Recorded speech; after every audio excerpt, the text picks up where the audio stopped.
Praise the Lord. கர்த்தருடைய நாமத்துக்கு மகிமை உண்டாவதாக. ஒரு 4-5 சின்ன பசங்க ஒரு இடத்துல விளையாடிட்டு இருக்காங்க. அது மழை காலமா இருக்கிறதுனால திடீர்னு ஜோரா மழை வந்து புயல் காத்துலாம் வீசுது.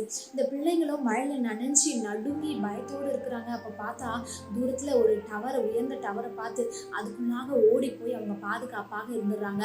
நான் வேதத்துல கூட ஒரு வசனம் இருக்குதுங்க.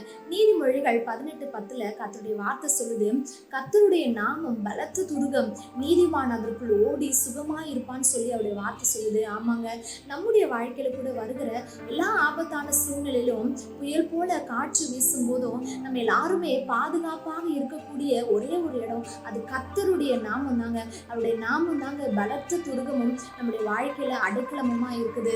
அவர் ஏகோவா ராஃபான்ற நாமத்தினால நமக்கு சுகம் தருகிறவரா இருக்கிறாங்க.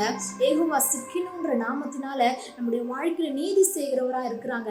எல்ஷடாய்ன்ற நாமத்தினால நம்முடைய வாழ்க்கையில சர்வ வல்லமை உள்ளவராய் அவர் கிரியை செய்கிற தேவனாய் இருக்கிறாங்க.